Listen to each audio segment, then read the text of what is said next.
High বন্ধুরা, good morning.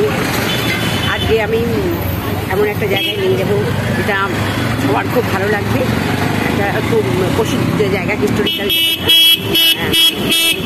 যাওয়ার পর আমি দেখাবো কোন জায়গায় যাচ্ছি, সেটা আপনাদের সাথে শেয়ার করবো। আপনার সাথে থাকবে। দেখুন বন্ধুরা, আমরা এসে পৌঁছে গেছি এই মা অন্নপূর্ণার মন্দির, শিবশক্তি মা অন্নপূর্ণা। এই দেখুন, আমরা এখন গেটের সামনে আছি। এখানে ফুল টুল আছে, এগুলো আমি এখন কিনবো, এখান থেকে কিনবো। তারপরে ভেতরে গিয়ে পুজো টুজো দেবো, তারপরে ভেতরে গিয়ে আপনাদের সব দেখাবো, সব শেয়ারিং করব। অবশ্যই সাথে থাকবেন।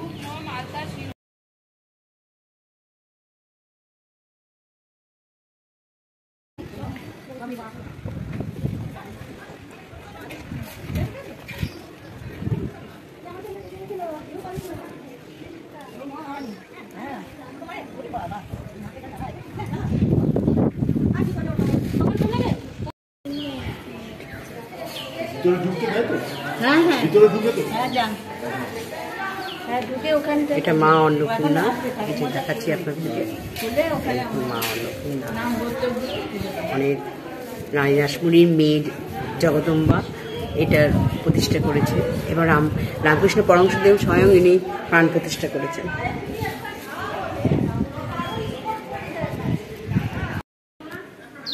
এটা ধ্যান ঘর মায়ের। এখানে রামকৃষ্ণ পরমহংসদেব আসতেন, প্রাণ প্রতিষ্ঠা করেছেন মা অন্নপূর্ণার। জগদম্বা এটা স্বপ্নে পেয়েছিলেন রানী রাসমণির ছোট মেয়ে। এখানে সব মা সমস্ত দেবদেবী প্রতিষ্ঠিত হয়েছে। এখনই আমি শিব মন্দির যাবো, সেখানেও দেখাবো। এই সামনে শিব মন্দির, ঠিক দক্ষিণেশ্বরে কালীবাড়ির মতো এটা তৈরি হয়েছে। সাথে থাকুন, একে একে সব শেয়ার করব। দেখুন, আমি এখন শিব মন্দিরে ঢুকেছি। এটা প্রথমে ঢুকলাম শ্রী শ্রী কামেশ্বর। এই শিব,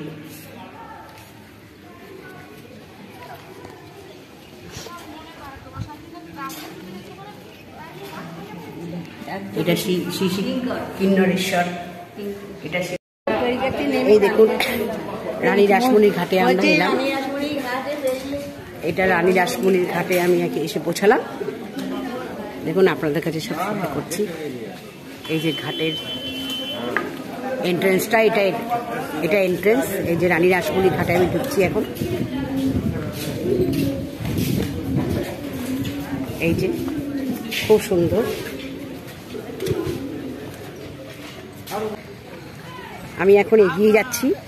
দেখুন, মাথায় জল নেব। পবিত্র গঙ্গা ভাগীরথী, এই ভাগীরথীর তীরেই মা অন্নপূর্ণার মন্দির প্রতিষ্ঠিত হয়েছে, যেটা জগদম্বাকে মা স্বয়ং স্বপ্ন দিয়েছিলেন। আর রামকৃষ্ণ পরমহংসদেব সেটা প্রতিষ্ঠা করেছিলেন। দেখাচ্ছি তো, আমি দেখালাম বিগ্রহটা, মা অন্নপূর্ণার বিগ্রহ।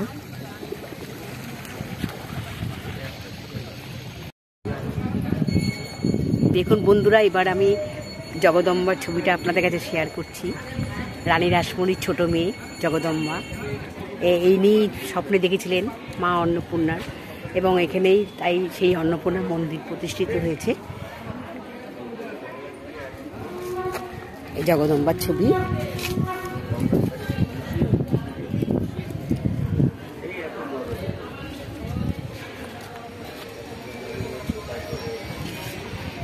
সাথে থাকবেন, তারপরে আমি ভোগের প্রসাদ আমি শেয়ার করব, কিভাবে কি দেওয়া হয়।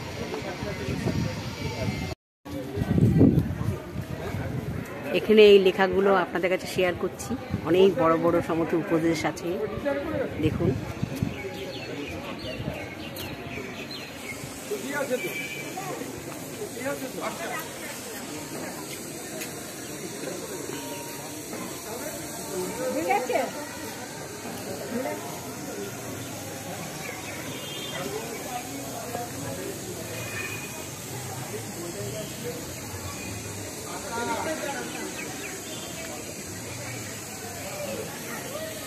ওইটা দালানটা দেখছেন, এই দালানটার মধ্যে ভোগ খাওয়ানো হবে।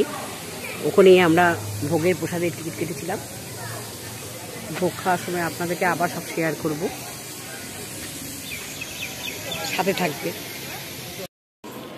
এখানে মায়ের ভোগের সব তরকারি সবজি সব কাটা হচ্ছে, সব সবাই খাচ্ছে বসে বসে। এখানে ভোগ করে এখানে সব খাওয়ানো হবে, পরে ভিড় হয়ে যাবে, ওই যে আমি দেখাতে পারবো না, তাই এখন দেখিয়ে দিচ্ছি। এই যে সবাই এখানে ভিড় পড়ে, এখানে সবাই বসে খাওয়া দাওয়া করে। এখানে লাইনটা পড়বে, 1:30 থেকে খাওয়াবে, আমরা তখন লাইন দেব।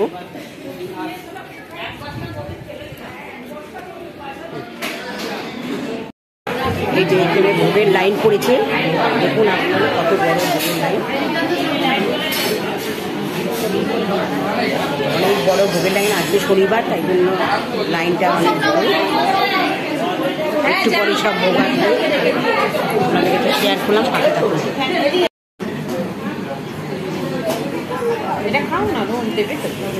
এই প্রথমে পোলাও এসছে, দেখাচ্ছি।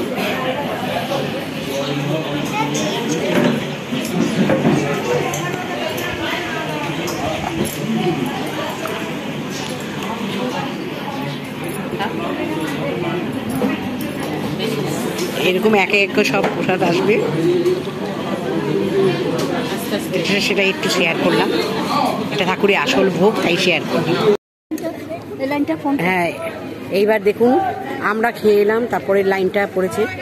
এই দেখুন কিরকম ভিড়, দেখুন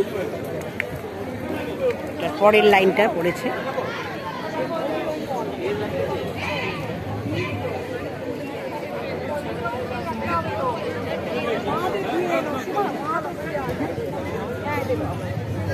সব মানুষ এখানে, প্রচুর ভিড়। আমাদের খাওয়া হয়ে গেছে, এখন প্রসাদ, এখন এই যে এই পরের লাইনগুলো পড়েছে, প্রচুর ভিড়।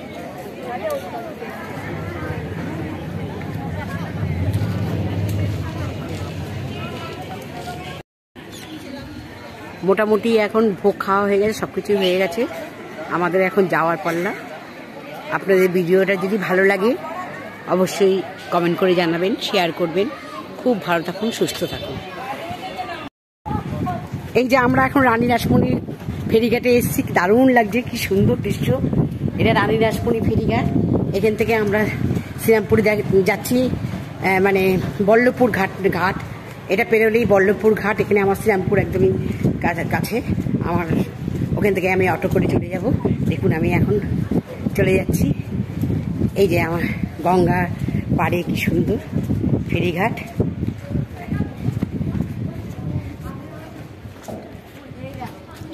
দেখুন গঙ্গার দৃশ্য দেখে দেখাচ্ছি, সুন্দর লাগছে, দারুণ লাগছে, ওই জন্য আপনাদের সাথে শেয়ার করলাম। ভিডিওটি ভালো লাগলে অবশ্যই কমেন্ট করে জানাবেন, শেয়ার করবেন। খুব ভালো থাকুন।